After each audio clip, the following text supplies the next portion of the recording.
लोगे? हाँ हाँ मैं तैयार। Okay, good luck. तुम मुझसे ज्यादा जाबाज हो, ये बहुत क्रेजी होगा। ये आदमी एक जलती हुई बिल्डिंग के अंदर है। दरवाजे के आसपास आ गए। पूरा रूम जल रहा है। ओह माय गॉश, ये अब तक का हमारा सबसे क्रेजी वीडियो होगा। और उसके पीछे रखे हैं $5 लाख, जो उसके हो जाएंगे अगर वो 7 फायर ट्रैप्स पार कर पाए, जिनमें शामिल हैं एक कैनन से आग में शूट होना, मौत को चुनौती देने वाले रिंग्स ऑफ फायर में कूदना, बड़े धमाकेदार विस्फोटों से बचना और भी बहुत कुछ। जल्दी बाहर निकलो। जल्दी निकलो, कम ऑन। अगर आप सोच रहे हैं कि ये कौन है, तो ये एक प्रोफेशनल स्टंटमैन है और इस वीडियो में हम इसे इसकी लिमिट तक पुश करने वाले इस हैं। आग में जलते रूम से वो पैसे निकालने हैं। चैनल संभल कर, उसने 10 में से 2 बैग्स निकाल लिए। चल रहा है। इसके जूतों में आग लगी है। हे नोलन, फायर एक्सटिंग्विशर लेकर आओ, जल्दी करो, ये घर गिरने वाला है। बस करो, इतना काफी है। बैग में आग लग गई। ओह माय गॉड, पैसे जल रहे हैं। तुमने कर दिया। इसके पैर जल रहे हैं, जल्दी बुझाओ।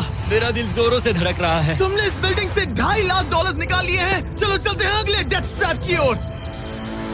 आंखों से पट्टी हटाओ। एरिक, दूसरे डेथ ट्रैप में तुम्हारा स्वागत है।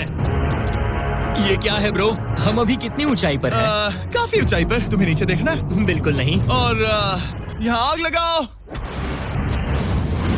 ओह कम ऑन ब्रो, ये क्या है? सच कहूँ तो ये शूट करने से पहले मुझे पता ही नहीं था कि पानी में आग लग सकती है। आज ये भी हर जगह आग क्यों लगा रहा है? ये डेथ ट्रैप बहुत ही सिंपल है। इस प्लेटफॉर्म के सामने 3 पैसों के बैग्स लटक रहे हैं। हर एक बैग में वो अमाउंट है जिसके लिए तुम अभी compete करने वाले हो, और जिस बैग में ज्यादा पैसे हैं, देख सकते हो वो प्लेटफॉर्म से ज्यादा दूर भी है। तुम्हें इन तीनों में से एक बैग चुनना है और फिर भागकर उसे पकड़ना है। अगर तुम उस पर टिक गए तो वही तुम्हारा नया प्राइस पूल होगा। जरा देखो ये कितना दूर है। ओह माय गॉश, ये तो अच्छा खासा दूर है ब्रो। चिंता मत करो, अगर तुम गिर गए तो नीचे एक बड़ा सा आग से घिरा पूल है। मेरे पैर छोटे हैं पर तुम इनकी ताकत देखकर चौंक जाओगे। ठीक है, तुम किस बैग के लिए जाओगे? क्या तुम ये इजी वाला ऑप्शन लेकर प्राइस पूल को $1 लाख से कम करोगे? ये तो बिल्कुल नहीं, ये वाला बहुत इजी है। ठीक है, ओह मैन। अब ये है तुम्हारा करंट प्राइस पूल। क्या तुम $2.5 लाख लोगे या $3 लाख के लिए 10 फुट कूद कर रिस्क उठाओगे? मैं तो रिस्क ही उठाऊंगा। ठीक है,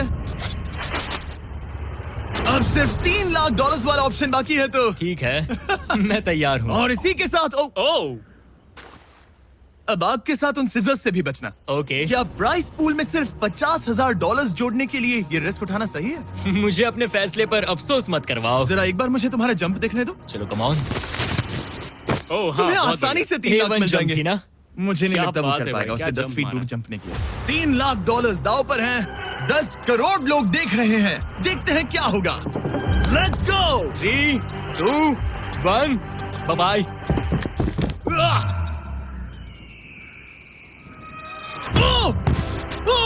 रुको, अभी उसे वापस भी आना होगा। ओह रुको, अब इसे प्लेटफॉर्म पर वापस आना है। वापस आना है। इसने कर लिया। इसने कर दिया। पूरे $3 लाख। पर क्या ये अगले 5 डेथ ट्रैप से बच पाएगा? ओह तुम कर लोगे। ये तो बस शुरुआत थी। एरिक आग से घिरे पूल के ऊपर उड़ने के लिए कुछ ज्यादा ही एक्साइटेड था। तो देखते हैं वो इस अगले ट्रैप को लेकर। 50 घंटों तक हम सभी को यहीं रहना है। हम अटक गए हैं। पहले हमें माउंटेन्स की ओर ट्रैक करना होगा ताकि तेज हवाओं से बचा जा सके। इतनी सुंदर जगह मैंने आज तक नहीं देखी। चुप रहो नोलन। और बर्फ का तूफान भी आ रहा है। हारे नसीब, मौसम पहले ही कितना खराब है। ये बहुत बुरा है। ओ नहीं, हमारा मैं ऐलान करता हूँ, ये है कैंप बीस्ट।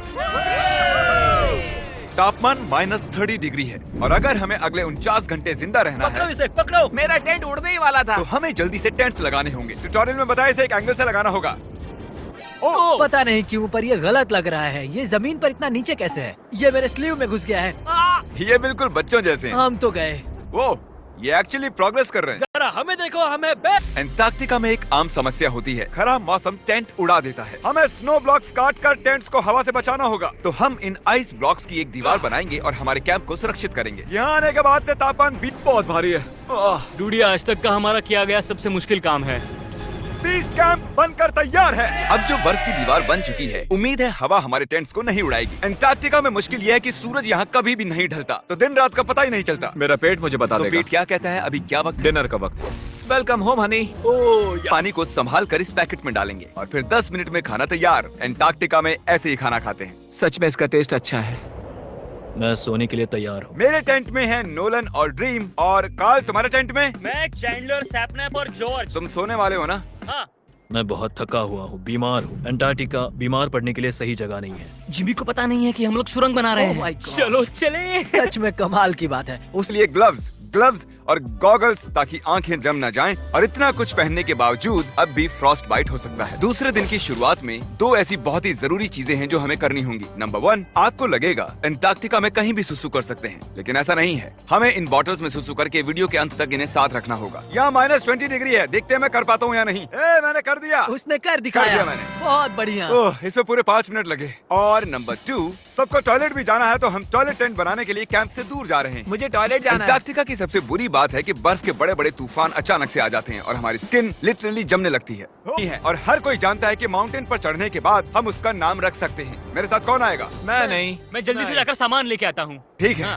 मैं टेंट में कुछ भूल गया हूँ। मौसम इतना अच्छा नहीं है, शायद मुझे जाकर। हे, तुम मेरे साथ माउंटेन पर चढ़ोगे। सिर्फ इसलिए क्योंकि मैं यहाँ अकेला बचा अगर हूँ। मैं गिरा तो किसी से तो हुक बंधा होना चाहिए ना। अच्छी बात है कि हवा नहीं है। सीरियसली, क्योंकि उस माउंटेन का कोई भी नाम नहीं है, तो अगर हम उस पर चढ़ते हैं तो हम उसका कोई भी नाम रख पाएंगे। Bye guys. बाय। अभी ऑपरेशन होल, कम ऑन। तो पिछले कुछ 20 घंटों से हम ये सुरंग बना रहे हैं, और जब तक जिमी वापस आएगा तब तक ये बन जाएगी बहुत बड़ी, बहुत बड़ी, बहुत बड़ी। हम उस माउंटेन तक पहुंचे भी नहीं है कि पहला रोड़ा आ गया। ये बर्फ का समंदर, जरा ये नजारा देखो। अंटार्कटिका शानदार है। बहुत ही खूबसूरत। एकदम संभल कर जिमी। ओह, ये बहुत ही फिसलन भरा है। एकदम संभल कर। आज तक यहाँ पर 10 लोगों से भी हमें बिजनेस की मदद करता है। बिजनेस शुरू करना डरावना हो सकता है, बिल्कुल इस माउंटेन पर चढ़ने जैसा। हाँ। लेकिन एंटरप्रेन्योरशिप से हम हर सुबह उठकर वो कर सकते हैं जो हमें करना पसंद है, तो रिस्क लेना बनता है। हम लगभग पहुंच गए, मुझे वो दिख रहा है। ये मेरी जिंदगी का सबसे डरावना एक्सपीरियंस है। ये सच में डरावना है। हम बहुत ऊंचाई पर हैं। अगली बार यहाँ एक लिफ्ट बना सकते हैं जिमी। पहुंच गए। संभल कर। मैंने कर दिखाया मैंने। यहाँ तक आने में सिर्फ 4.5 घंटे लगे। हमने कर दिखाया। नोलन, ये हमने कर दिखाया और हम जिंदा भी हैं। इसे माउंटेन में गाड़ दो। कर दिखाया हमने। अब जो हम माउंटेन पर चढ़ गए हैं, अब हम इसका नाम रखेंगे। शायद इसका नाम रखना चाहिए शॉपिफाई। मैं ये शॉपिफाई के बिना नहीं कर पाता। हमने जीत लिया है शॉपिफाई। Shopify.com/behind20 पर जाओ और शॉपिफाई के साथ मेरा एक्सक्लूसिव इंटरव्यू देखो। और अब ये है शॉपिफाई माउंटेन। कार्ल, तुम सुन सकते हो? हाँ, मैं सुन सकता हूँ। Good bye hole. अब मेरे दिल में एक होल बन गया है। और बूम, अब हम घर जा सकते हैं। अगर यही स्पीड रही तो प्लेन आने से पहले ही आइस स्ट्रिप तक पहुंच जाएंगे। हे, अंटार्कटिका के नाम। अंटार्कटिका। ठीक यहीं पर वो रनवे है। ठीक है, मुझे प्लेन दिख रहा है। आखिरकार हम घर जा रहे हैं। मुझे तुम सब पर गर्व है। हमने अंटार्कटिका में 50 घंटे सर्वाइव किया। हम घर जा रहे हैं। क्या हम जिंदा हैं? हमने कर दिखाया। ALE और EYOS के लिए बड़ा सा शाउट आउट।